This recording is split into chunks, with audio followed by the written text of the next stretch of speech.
Hello guys, gagawa ko ngayon ng egg chips. So, kailangan natin ng isang itlog. Ayan. Tapos, kailangan din natin ng 1/4 cup na flour.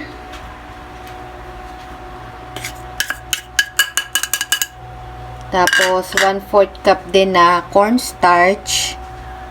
So, equal amount lang yung flour at cornstarch. Kailangan din natin ng pepper. Tansyahin nyo na lang. Tapos, salt. Tansya na lang din. Dadagdagan ko na lang mamaya pag kulang. Yan. Tapos, kailangan din natin ng 1/3 cup na water. Tapos, mix lang natin. Hanggang sa mag-well combined yung mga ingredients. Pwede nyo tong pang merienda guys, pero kami uulamin namin to. Kasi yung dating ginawa naming yung malunggay chips. Parang malunggay chips din to eh. Yung neto. Kaya lang wala siyang malunggay ngayon. Kaya egg chips.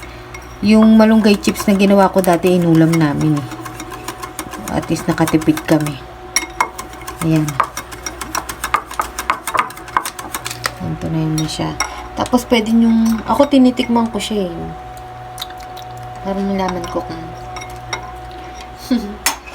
kung kailangan ko pa magdagdag. Yun nga lang, medyo malansa yung lasa kasi itlog.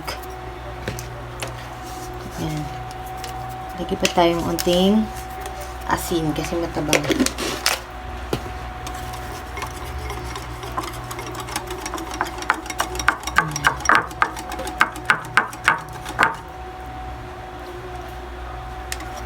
Ayan. Alat niya. Tapos, lalagay tayo ng ice. Para maging crispy siya. Lagay tayo ng ice. Kasi pag malamig daw yan, nagiging crispy. Mga 5 piraso siguro pwede na. Ayan. Palamigin lang muna natin siya bago natin siya iprito. Kaya medyo huwag niyong tabangan kasi syempre naglagay kayo ng yelo dyan. Baka pag unting asin lang hinilangin niyo, tumabang siya. Pero pwede naman kayo magsawsawan dito, mag-ketchup. Hindi kayo magsuka. Kung bawang matabang yung timpla nyo. So, palamigin lang muna natin yan. Yan. Magpainit na tayo ng ng kawali. Ng mantika. Yan.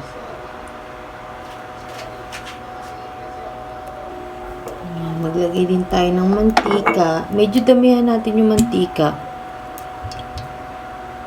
Kaya maliit na kawali lang yung ginamit ko para hindi masyadong mantika yung titipid. Kasi pag malaking kawali, ang dami mantika kailangan ilagay. Hindi nga lang, mas matagal to kasi maliit yung aking kawali. Mas matagal matapos sa pagluluto. Yan. Painitan muna natin. Yan. Ganito yung tsura niya habang nagpapainit pa tayo. Yan. Medyo natunaw na yung yung ano na ito? Yung yelo. Teka. Mainit na kaya. Mag-ano tayo na onte. Hindi pa mainit. Ay, naku. Ayan na naman. Nakalimutan ko na namang i-press. Pangalawang beses ko na ito nakalimutan kong i-press. Ayan. Maglagay lang tayo ng tig-isang kutsara kasi siya ilalaki. Ayan. Nakamaliit lang kasi itong kawali ko kaya unti lang na isasalang siya. So, ganyan siya guys. So, lumalaki siya.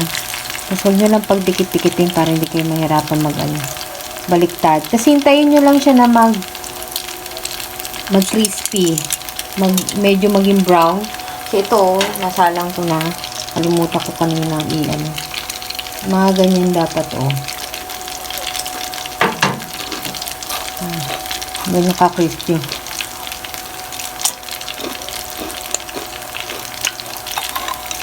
Hintayin lang natin siya mag-brown.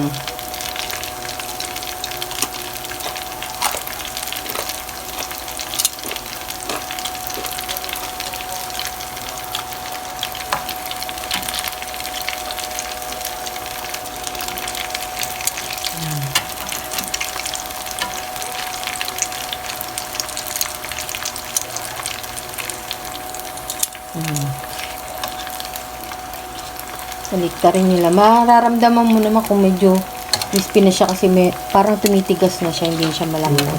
Ba? Sarap? Yan. So, pa-brownin pa siya natin siya ng onte.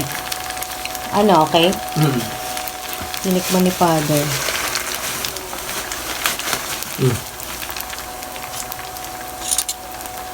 Yan.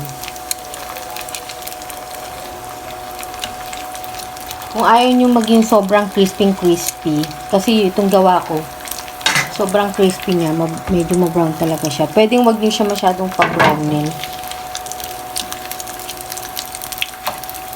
Alam nyo na yung iba dyan, hirap na yung ngipin. Yan, mga slightly brown, okay na yan.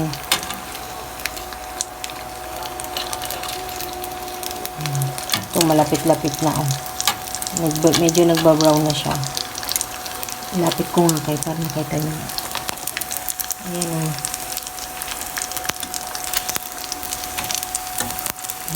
malalaman nyo naman kung crispy na yung sa texture niya. Medyo matigas na siya. Ayan, Yan. ito na guys yung finished product. Ayan. Thumbnail pa Pwede nyo itong papakin.